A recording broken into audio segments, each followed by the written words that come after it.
Hey, AP government. Hopefully you're doing well. This is going to be video 36. I am doing this one from my house, so a little bit different background, not as exciting as my normal background. In fact, this is just kind of a plain wall, which is really difficult in my house to try to find a clean wall to do a video behind. So here we go. We're going to make this kind of quick. We're going to talk about the organization of the executive branch, part two, if you will. The first video I did kind of went through some of the solar system.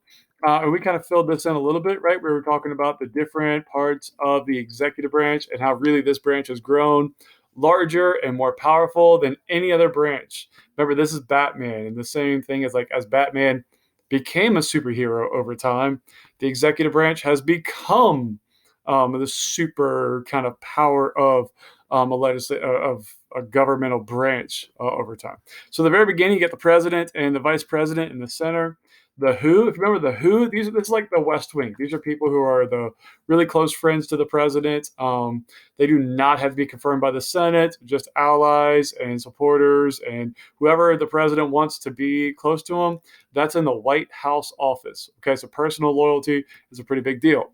The EOP is a little bit different. The EOP was created by FDR, as we're going to talk about in this video, in 1939, and it's all about policy. It's all about looking into different kind of legislative issues. You think of FDR and how heavily involved he was in different policies.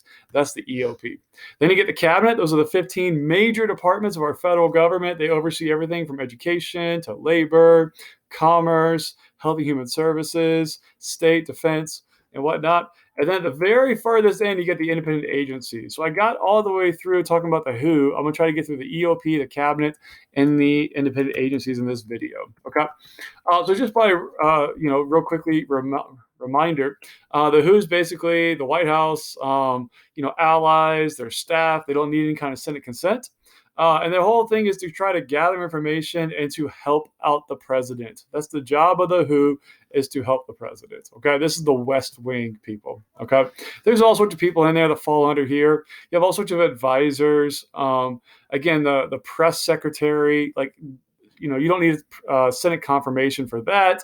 Any person you want to kind of fill in these different administrative roles is probably not the best way to put it, but more support roles is the Who. Okay, the EOP has definitely seen a lot more increase over time. Okay, so as we've seen the EOP, the Executive Office of the President, grow, and again, this chart shows that it was created by FDR. FDR created this to help in legislative goals. You think of FDR and the New Deal, just a number of alphabet soup kind of pieces of legislation. So these are individuals and agencies that directly assist the president on policy. And the president can kind of create new ones as well. If he wants a coronavirus czar, right, he's now able to establish a new head to a new kind of policy oversight kind of, I guess, part of the federal government that they're able to look at. We have a drug czar, we have an immigration czar, we have a food czar. These are people who are going to oversee kind of the implementation of different policies. And they come in all shapes and sizes. The EOP, again, these are people who are going to be largely full-time employees. You have there's staff and several agencies. There's a couple on the EOP that are really, really big, right? So it's kind of like the cabinet. Some cabinet offices are bigger than others. A couple key ones I really want you to know that are always on the test. The National Security Council, this is the body that's going to be made up of the who's who of military personnel, head of the Army, head of the Navy, head of the Marines.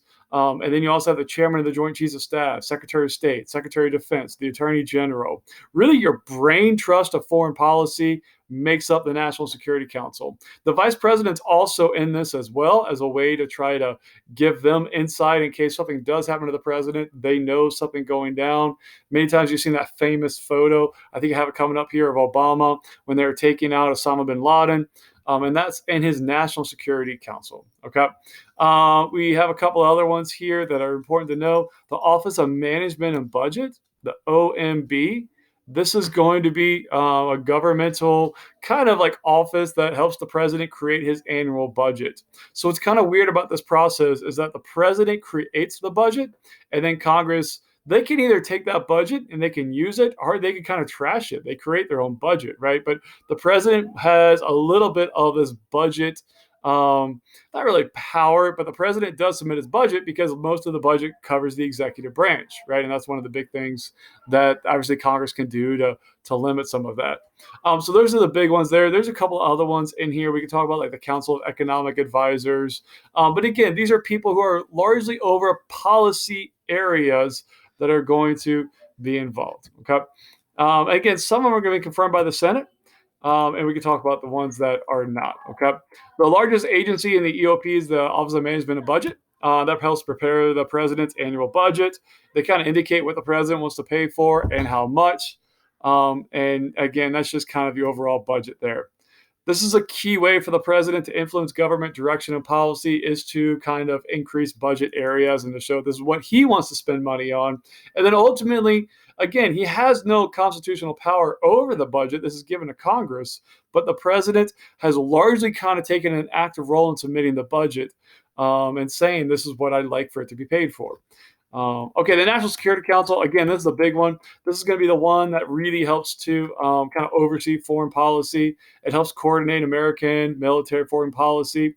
The director of the National Security Council does not usually need to have Senate consent unless they are like a former military general, in which case, like that did happen with President Trump's National Security Council advisor, Michael Flynn, who eventually, ultimately stepped down. But it just kind of depends on your background. Usually you don't. But the key thing is that you do not necessarily want to have a high ranking military person in this position.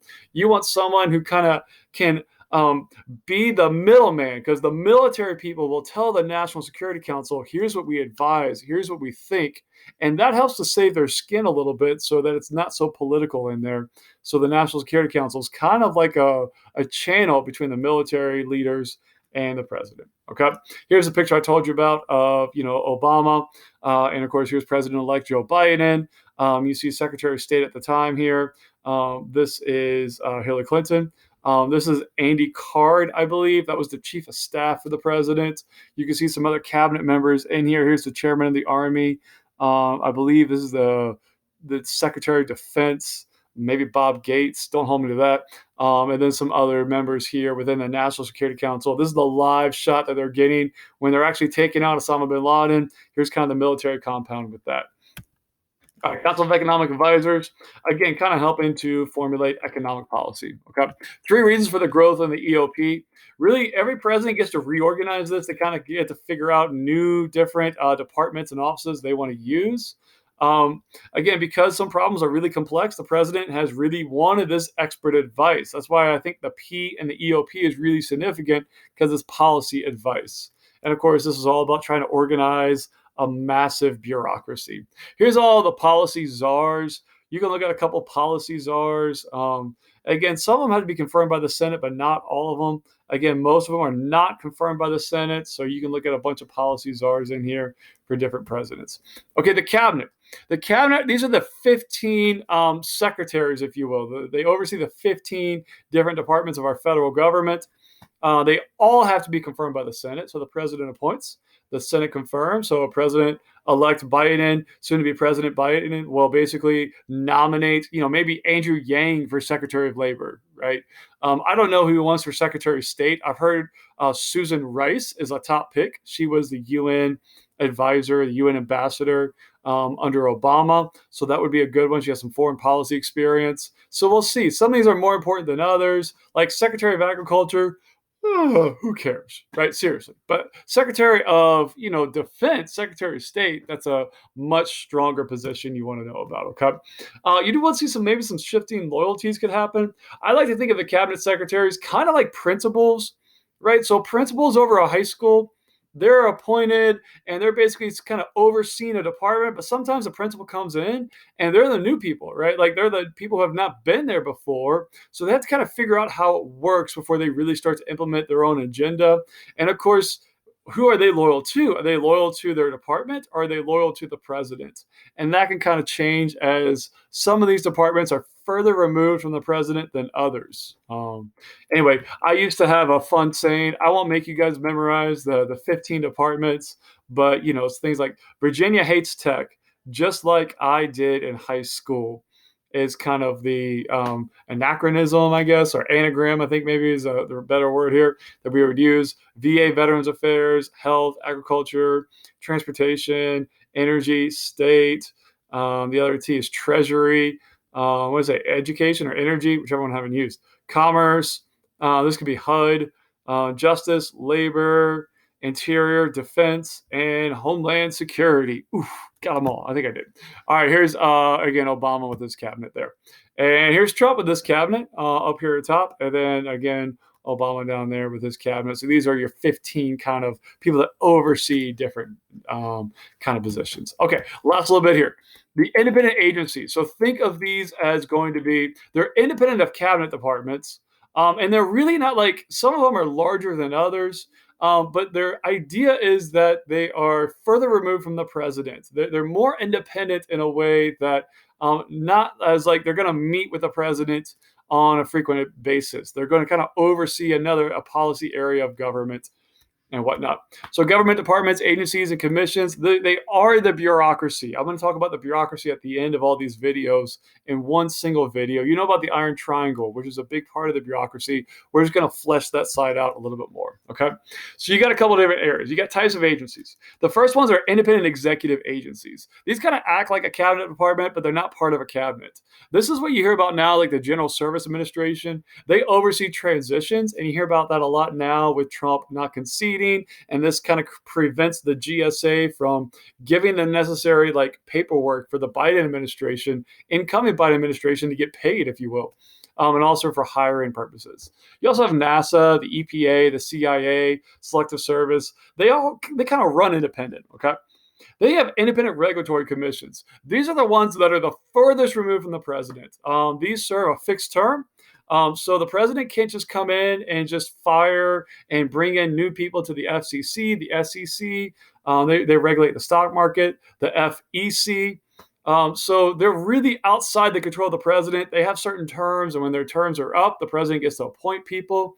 But again, to try to keep that independence, because they do regulate parts of the government, right? Whether it is the FCC or the FEC. So they're more independent. They would be kind of like your Pluto, if you will. And then the last ones are government corporations. There are not too many of these, but you do have things like the Postal Service, the TVA, that was the FDR's one of his plans to kind of provide for electricity for rural Tennessee. The FDIC, Amtrak, just to name a few of the government corporations that essentially try to run a part of the economy, or they're involved in economic activity, and they're certainly like a business, okay?